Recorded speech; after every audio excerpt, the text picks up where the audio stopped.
It is a, a steep learning curve each time I was here. I think I both attempt to understand, and I'm sure I misunderstand much of what you say, but I think the great capacity of being a scientist or an artist is the sense of openness to trying to understand. So, for many years, I've been interested in the links between art and science, knowledge and exploration. And I'm based in South Africa, so I come from South Africa, yet I've traveled extensively in the Pacific, in many of the regions where James Cook, the explorer, has been, and he appears a number of times in this presentation. Last year in Copenhagen, at the launch of the Cosmic Dawn Center, my lecture focused on rotation as a principal informing agent of the universe. I also considered the notion of a series of vanishing points which correlate with the focus of attention or of consciousness and serves as an organizing principle for everything around it. In this lecture, I once again take a more terrestrial view, a terrestrial view of your discipline, and I look at the relationship really between body and thought, experience and knowledge, particularly in relation to different conceptions of time, all within our place in, I suppose, the explorative history and the relationship between bodily consciousness, optical consciousness, and our perception of time. I think optical consciousness is one which is particularly pertinent to you, but I have very often said that in my lectures that you as astronomers are disembodied eyes. And it's one of the things I want to develop. So Jean Leadoff, an American anthropologist, worked amongst the Yacana in Venezuela in the early 1970s, which gave rise to her book, The Continuum Concept, in which she compares and contrasts child-rearing practices amongst the Yacana and those she was familiar with in the United States. She came to understand that an intimate form of rearing, which included constant physical contact through the infants being carried by adults in their daily tasks, sleeping with their parents, and having their needs attended to immediately and without fuss, gives rise to a strong personal security for infants, which in turn leads to optimal physical and emotional development and adaptability. Yacana children sense and fulfill their elders' expectations of being innately social and cooperative, and develop a strong understanding of the need for self-preservation. The children's knowledge of the world is literally embodied through the very immediate experiences and practices from which they derive a very healthy drive for personal and independent exploration. Time is immediate, and it is within the flow of the daily and the seasonal cycles. In exploring the world, the creation of lines of longitude came as a result of voyagers needing to locate themselves in an east-west axis at sea. Such information was required on voyages of discovery and subsequently on voyages whose chief purpose was trade.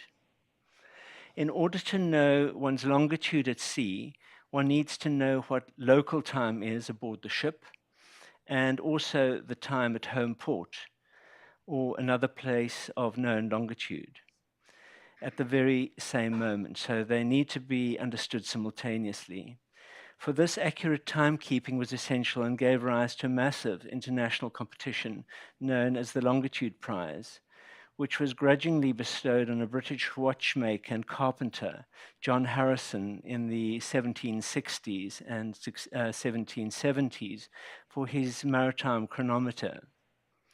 The two clock times enable the navigator to convert the hour difference into degrees of geographical separation, since the Earth takes 24 hours to revolve 360 degrees. The navigator is required to hold in mind two separate place-related times in order to make the distance calculation. The one time zone is referential, literally mind, and the other is immediate, that related to the body. Hello. One of the conundrums that had to be resolved as a result of the development of longitude was the necessity of establishing an arbitrary line which separated one day from another. The irregular international date line zigzags its way between continental Russia and North America, and then cuts idiosyncratically and for human convenience through the largely uninhabited spaces of the Pacific. In the remote Pacific, the double-hulled canoes in the lower image were recorded as they were going out to welcome James Cook on his third voyage. These high-status dugouts were able to accommodate several dozen crew and were used as status markers and in ceremonies, but they were also capable of great long-distance voyages across the Pacific. In relatively slow-moving craft, the experience of time is seamless and predictable. The length of day or night does not seemingly change significantly. But leaping forward 2 centuries, our experience of both speed and time have been radically transformed. Traveling at Mach 2, the Concorde, with its trademark sonic boom, halved the time of previous transatlantic flights, with the result that one could literally arrive in New York at the same time as you'd left London. Time is no longer experiential here, but conceptual.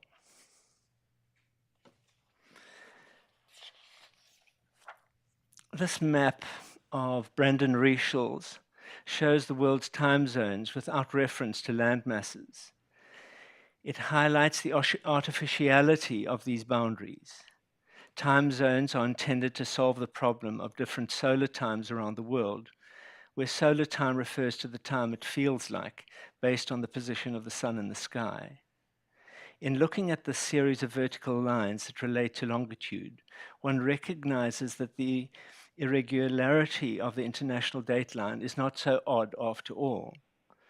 The initial idea for a worldwide time zone system gained currency at an International Meridian Conference in October 1884 in Washington, D.C., partly in response to the need for the unification of local times of departures and arrivals due to the revolutionary speed of travel, due to the new railroads that spanned the continental expanse of the United States. One just needs to point out that the international dateline is actually on either side of this map, and the only places that one can recognize are the tip of South America and India. Otherwise, I mean, they are basically very, very abstract.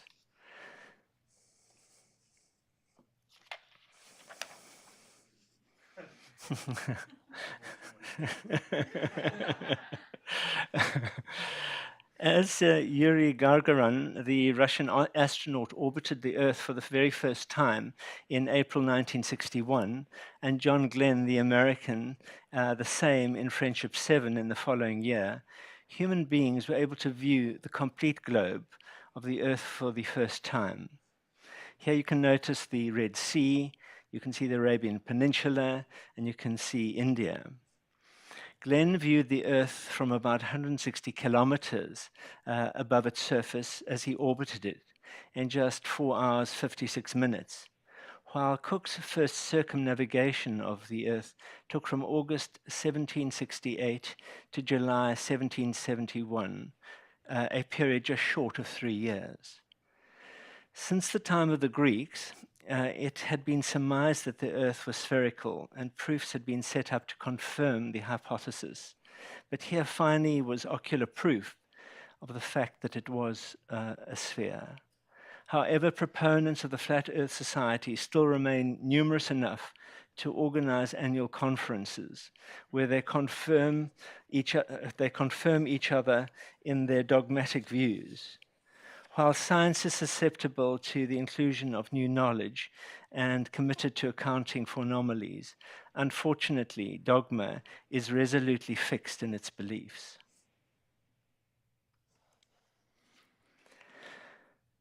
This is a 2007 work of mine called Stellar Noise, made of salt and 540 million-year-old black carboniferous dust.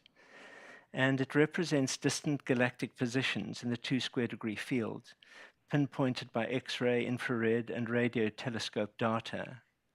The relative size of the dots is not necessarily indicative of the distance, since the galaxies themselves differ radically in size. If one considers the definite outline of the Red Sea and the Arabian Peninsula on the photograph of the Earth on the previous slide, and then looks at these rudimentary place markers, we begin to understand the tenuous nature of our grasp of these extremely distant phenomena. We have come to know they are there through the faintest emanations, way beyond the optical. You all know this April 10 image of the black hole M87, located about 55 million light years from Earth. Fuzzy as it is, it provides us with answers to questions that have been variously approached using different kinds of data. As you know, M87, the first black hole whose mass has been variously calculated by 3 precise methods, measuring the motion of the stars, the swirl of surrounding gases, and now thanks to the Event Horizon Telescope Imaging Project, the diameter of the black hole shadow. The EHT picture, showing a glowing orange ring of gases and dust around the black hole, has helped us to see whether one or the other of these mass measuring methods is correct. As far as I can understand, according to Einstein's general theory of relativity, the diameter of the dark space in the center of the image, the black hole shadow, is directly related to its mass. The shadow of M87's black hole yielded a diameter of 38 billion kilometers, which astronomers calculate a mass of 6.5 billion suns, very close to the mass suggested by the motion of stars. For the uninitiated, the soft focus image looks a bit like a low-light photograph of a donut seen directly from above, with its characteristic hole in the center. But in this rendering of a black hole, the details of the black hole phenomena are presented in high definition, features not available from the EHT picture, but represent our best understanding of elements of the black hole phenomena as we understand it from such a great distance and given the limited data that we have. Far from looking like a hole, the central portion is represented as part of a sphere, with the photon sphere rotating around its equator. The photons escaping at the event horizon provide us with some sense of the diameter of the hole. The composite EHT image provides us with an estimated diameter of a staggering 38 billion kilometers. That an indistinct image, such as the one of M87, can be interpreted in units of measurement of human devising over such indescribably large distances is the miraculous ability somehow to embody the disembodied, to create a mental abstraction from the optical one, derived from infrared, radio, and X-ray information. From my limited point of view, I understand from these two images that the black hole is not circular but spherical. And what more, it has an axis. In earthly holes, something falling into it would drop down to the bottom of a cylindrical space, but not so in a black hole, where the object falls into the epicenter of the spherical field from any point on its event horizon. However, some photon paths are seemingly bent by the strong gravitational field caused by the black hole, creating a bright ring, the photon sphere, extending beyond the black hole's equator.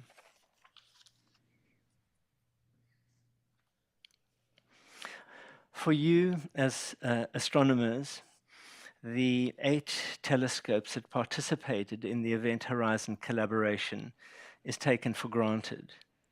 For those outside the field, the EHT observations that use the technique of the very long baseline interferometry, synchronizing these telescope facilities around the world, exploiting the rotation of our planet to form one huge Earth-sized telescope, observing at a wavelength of 1.3 millimeters, is absolutely extraordinary. I mean, the capacity for a community to come together to create a lens of that scale as an outsider, and I think for the public, is really extraordinary.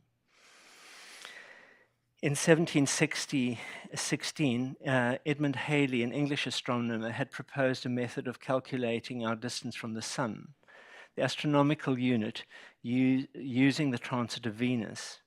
In 1769, as part of a secret British mission, Cook observed the 4 phases of the transit of Venus from distant Tahiti.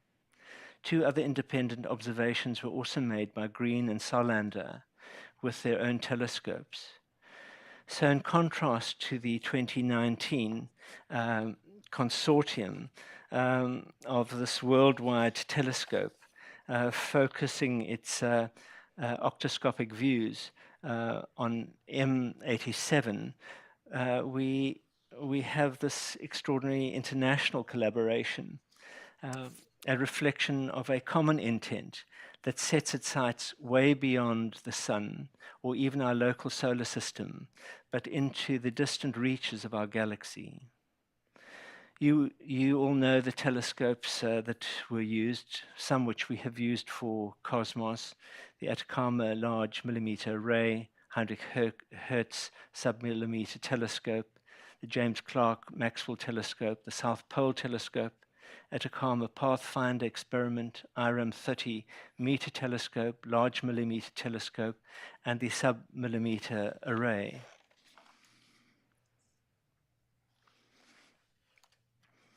Most of us have experienced the after effects of a 12 or 15-hour flight west to east. It even has a name, jet lag. The effects of both speed and changes in time affect our circadian rhythms. We are awake when we ought to be asleep, and asleep when we ought to be awake. A flight, say, between New York and Singapore covers a minuscule distance if one considers it in relation to going on going to the moon or journeys to Mars, which are already being contemplated. Such a journey would take between 6 and 8 Earth months.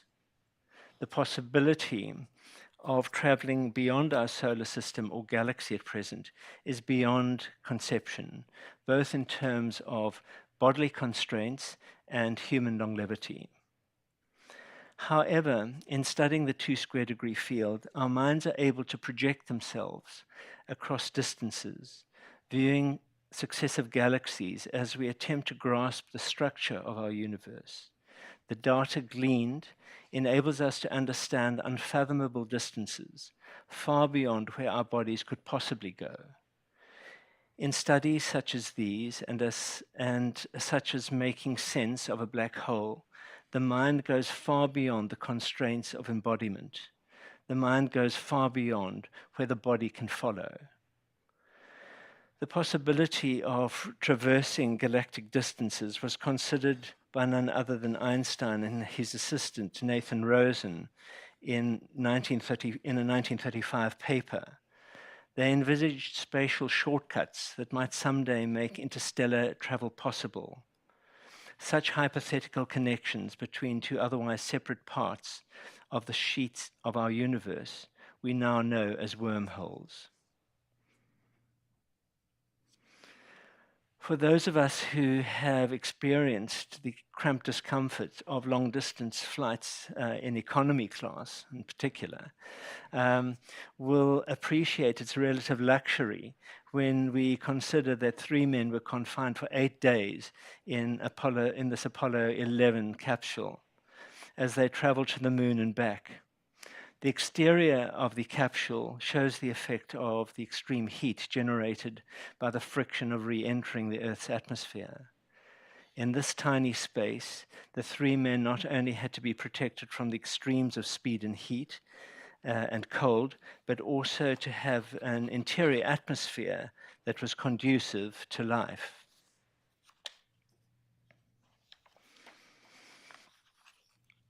In July 1969, astronauts Neil Armstrong and Buzz Aldrin landed the Apollo lunar module on the moon, while Michael Collins remained in lunar orbit in the command module. This remains an extraordinary moment in human endeavor and was encapsulated in Armstrong's famous words, "One step for man, one giant leap for mankind." Few of us know or remember that 5 subsequent Apollo missions, also landed astronauts on the moon. So in these 6 space flights, 12 men in all walked on the moon, a seemingly inconceivable act in the evolution of our species. The effect on the bodies of these men who undertook these long space flights included cardiovascular issues, gastroenteritis, urinary tract issues, upper respiratory tract infections, psychological stresses, anxiety and depression also manifested during and after their time in space. First published in 1949, Joseph Campbell's The Hero with 1,000 Faces explores his theory of the mythological structure of the journey of the archetypal hero found in world myths. Time magazine placed his book in its list of the 100 best and most influential books written in English since it was founded in 1923. The astronauts' journeys to the moon, in a sense, take the form of a mythical quest as they move out of the familiar and have experiences that few or none of us ever will be likely to have. Their return from the fantastic to the familiar back home creates a narrative that is inspirational and aspirational for those in the society from which they come. In a similar way, your work as astronomers brings the distance closer and makes the seemingly incomprehensible accessible to the ordinary person. Undertaking mental quests, your discipline has brought the boon of your own knowledge to all.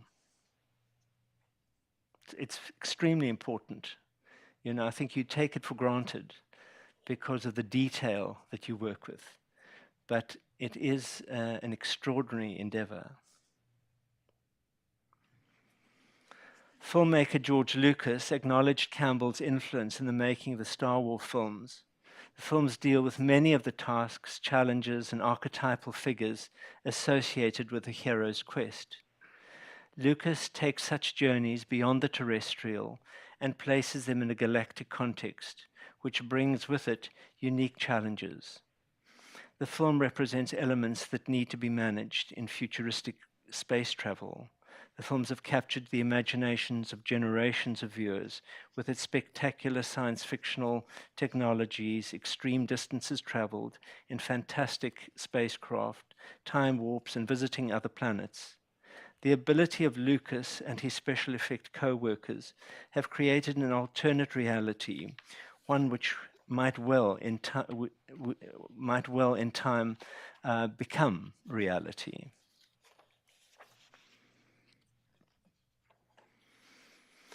Having visited NASA's Goddard Flight Center, where we saw the James Webb Telescope being constructed of beryllium and gold, we are only too aware of the complex problem-solving and technological innovation required in the design and production of spacecraft that must travel to these immense distances. In these renderings of spacecraft design from the Lucas films, we see human ingenuity projected within the field of science fiction. Imagined designs such as these have strange family resemblances to the form that the James Webb has subsequently taken. The shift of ideas and images from an imaginary world into physical manifestation happens first of all within the infinite confines of the human cranium. Something like the James Webb Telescope is thought, many people's thought, made manifest.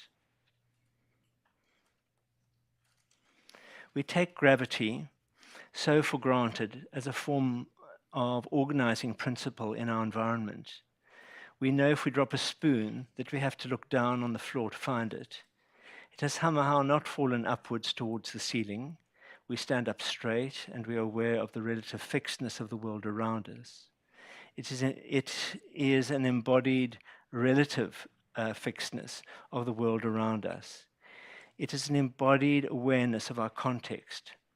However, in this brief snippet of the 2013 film, Gravity, a science fiction thriller by Alfonso Cuarón, the character played by Sandra Bullock, one of the 2 American astronauts stranded in space after an accident, knows neither top nor bottom, nor back from front as she tumbles in undifferentiated darkness.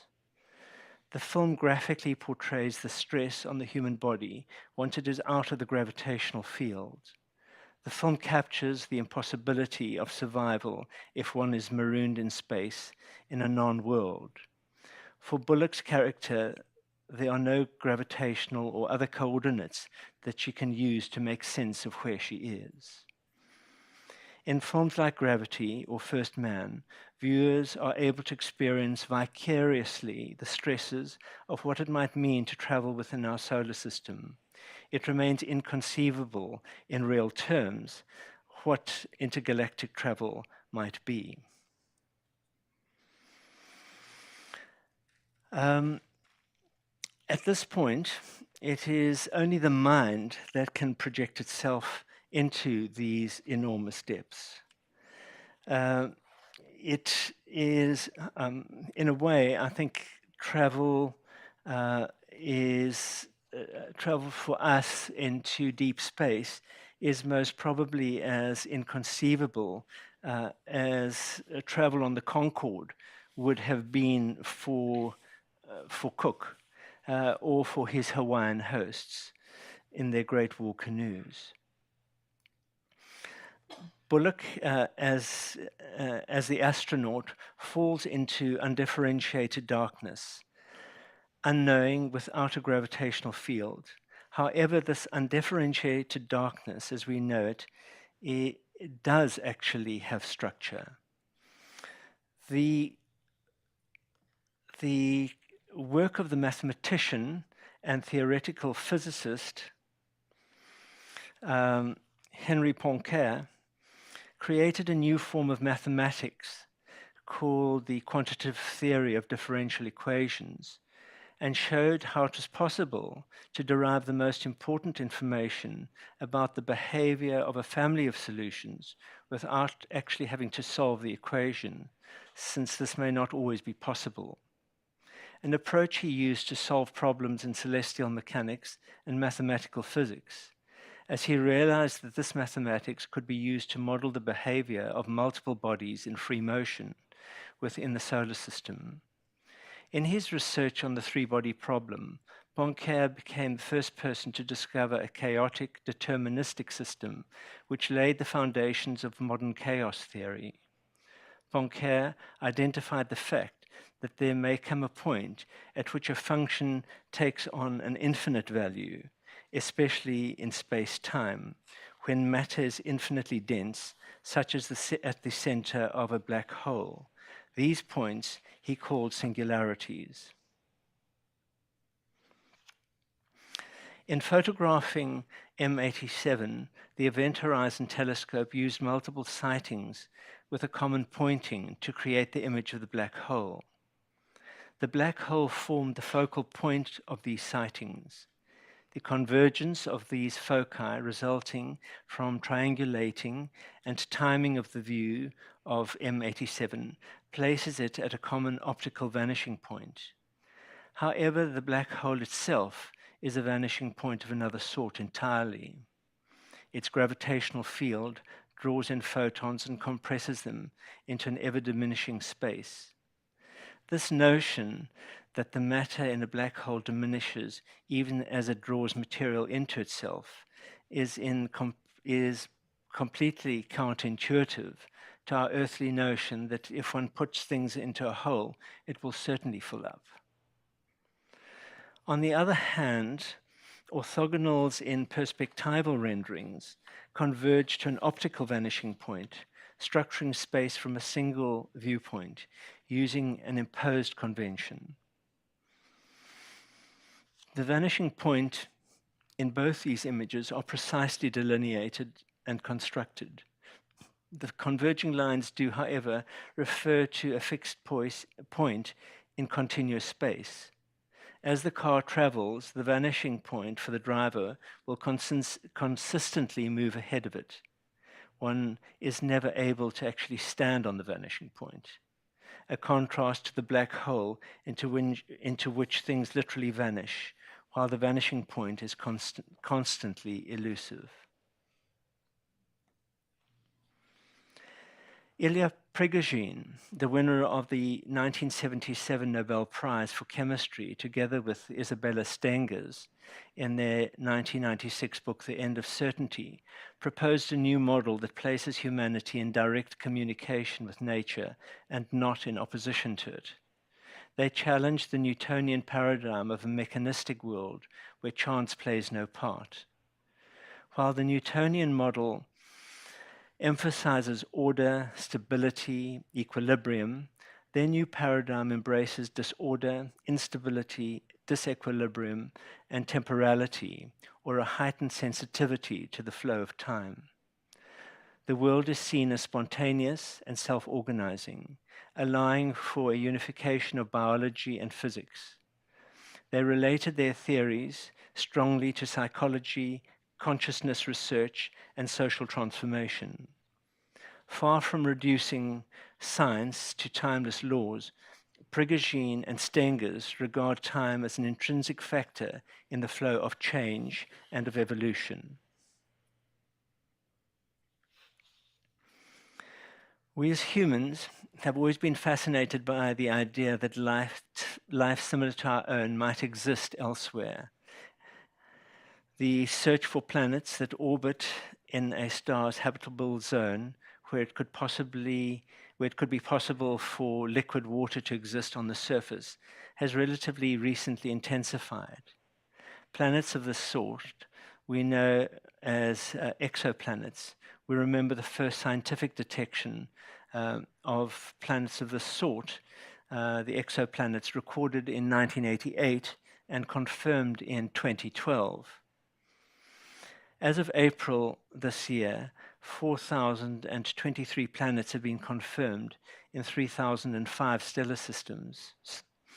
About 1 in 5 sun-like stars are thought to have Earth-sized planets in habitable zones. Assuming there are 200 billion stars in the Milky Way, we can hypothesize that there are 11 billion potentially habitable Earth-sized planets in our galaxy alone. This search for exoplanets is anthropocentric and is our obsession with contexts enough like our own to support life as we might recognize it. We seem intent on trying to find ourselves somewhere out there.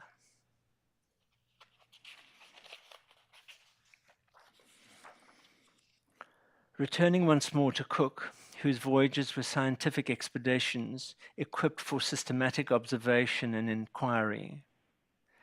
During the Enlightenment, science was understood as enlarging the bounds between mind and matter, reason and nature. It put reason in charge of reality and made this rule seem natural and right.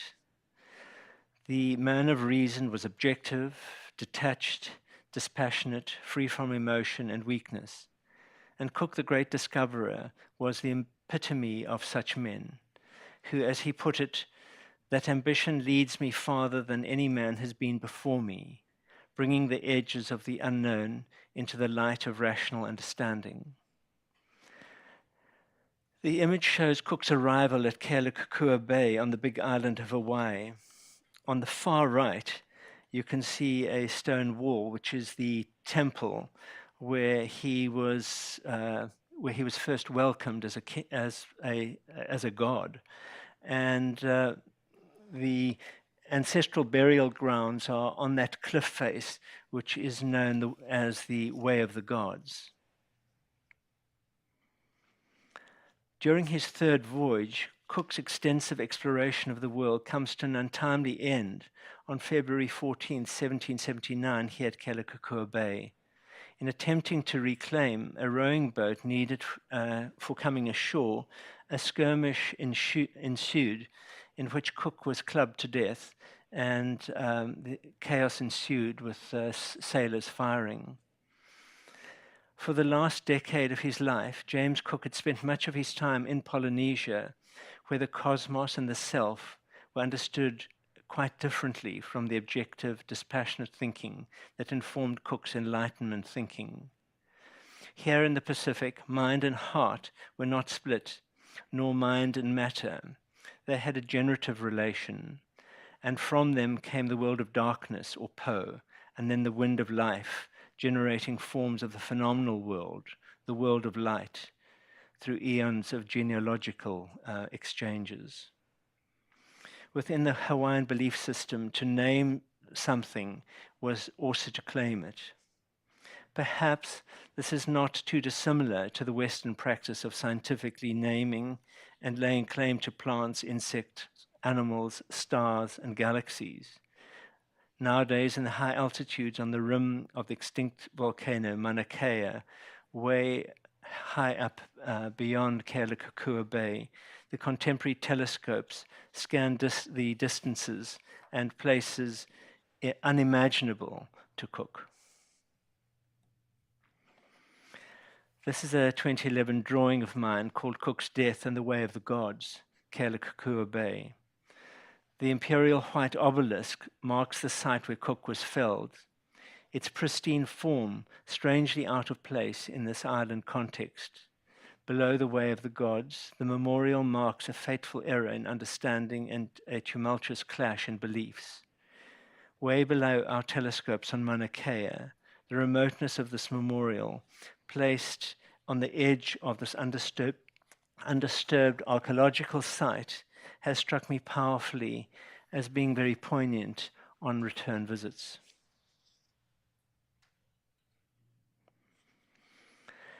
Death is the final disembodiment, the loss of the embodied presence, and the grief related to that is highly ritualized in many societies. Is it the point where life force vanishes, or is consciousness compressed in a withdrawal to some central point as if in a black hole? If so, where does it go? These are the questions around the unknown and the mysterious, be that our attempt to understand the astronomical phenomena of the black hole or the loss of our bodily instrument and the cessation of the optical mental perception. Yet the firing of the synapses within the brain continue for some time after death, as seen in this image. These are firings of the brain still 10 minutes after death. We see how these complex neural paths on a molecular level still retain, for some little while at least, the residue of the energetic tracery of the extremities of the projected mind.